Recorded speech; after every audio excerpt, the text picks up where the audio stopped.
వేదికగా జరగనున్న NDA high level meeting అనంతరం కీలక ప్రకటన చేసే ఛాన్స్ ఉన్నట్లు సమాచారం. ఇప్పటికే కేంద్ర కేబినెట్ విస్తరణ జరగనున్నట్లు వార్తలు వస్తున్నాయి. ఈ నేపథ్యంలోనే ఆ దిశగా ప్రకటన చేసే ఛాన్స్ ఉన్నట్లు సమాచారం.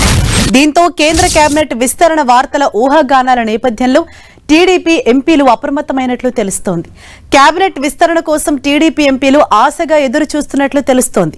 ఒకవేళ విస్తరణ జరిగితే టీడీపీకి ఒక సహాయ మంత్రి ఆఫర్ వచ్చేలా ఉన్నట్లు వార్తలు వస్తున్నాయి. అలాగే రాయలసీమ నేతలకు కూడా ఛాన్స్ దక్కే అవకాశం ఉన్నట్లు జోరుగా చర్చ సాగుతోంది. దీనిపై మరింత సమాచారం మా ప్రతినిధి రవిచంద్ మనకు అందిస్తారు. ఎస్ రవిచంద్, ఇవాళ కేబినెట్ విస్తరణ జరిగే అవకాశం ఉన్నట్లుగా వార్తలు వస్తున్నాయి. దీని గురించి ఎటువంటి అప్డేట్స్ అందుతున్నాయి? హరీష, మరి కాసేపట్లో ముఖ్యమంత్రి చంద్రబాబు అమరావతి నుంచి ఢిల్లీకి బయలుదేరి వెళ్తున్నారు. ఈ మధ్యాహ్నం ఎన్డీఏ సమావేశంలో పాల్గొనబోతున్నారు. మొత్తం కూడా నరేంద్ర మోడీ 12 ఏళ్ల పదవీ కాలం పూర్తి చేసుకున్న సందర్భంలో భారతదేశంలో అత్యధిక కాలం ప్రధానిగా చేసుకున్న రికార్డును ఆయన నెలకొల్పారు. ఈ నేపథ్యంలో చంద్రబాబు ఎన్డీఏ సమావేశంలో ఒక తీర్మానాన్ని కూడా ప్రవేశపెట్టబోతున్నారు. అయితే ముఖ్యంగా ఆంధ్రప్రదేశ్ నుంచి టీడీపీకి ఏదైతే ఎన్డీఏలో భాగస్వామిగా ఉన్న టీడీపీకి ఒక మంత్రి పదవి ఛాన్స్ అయితే ఉన్నట్టు వార్తలు వస్తున్నాయి. ఎందుకంటే ఏదైతే ఈ 12 ఏళ్ల పదవీ కాలం పూర్తయ్యాక కేబినెట్ విస్తరణ చేయాలని మోడీ భావిస్తున్నట్టు సమాచారం వస్తుంది. ఈ నేపథ్యంలో టీడీపీకి కూడా ఒక సహాయ మంత్రి ఇవ్వాలని అనే ప్రపోజల్ ఉన్నట్టు కూడా తెలుస్తుంది. ఈ నేపథ్యంలో ఇప్పుడు వరకు కూడా రాయలసీమ నుంచి అవకాశం దక్కలేదు. కేంద్రంలో ఇప్పుడు 2 మంత్రి పదవులు ఉన్నాయి. రామ్మోహన్ నాయుడు ఉత్తరాంధ్ర నుంచి కేబినెట్ మంత్రిగా ఉన్నారు. సహాయ మంత్రిగా గుంటూరు ఎంపీ పెమ్మసాని ఉండటం జరిగింది. ఈ నేపథ్యంలో రాయలసీమ నుంచి అయితే గ్యాప్ కనిపిస్తుంది. ఈ నేపథ్యంలో రాయలసీమ వారికి అవకాశం దక్కుతుందని ఆశగా వారు ఎదురు చూస్తున్నారు. దగ్గుమళ్ళ ప్రసాదరావు చిత్తూరు నుంచి ఎంపీగా ఆయన ఉన్నారు. ఆయన ఎస్సీ నేత.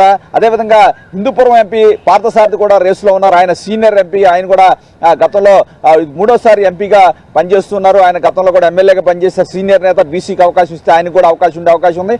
మరోవైపు దళిత కోటాలో యువనేత హరీష్ కూడా ఇక్కడ అమలాపురం ఎంపీగా ఉన్నారు. ఆయన కూడా రేసులో ఉన్నట్టు మనకు సమాచారం వస్తుంది.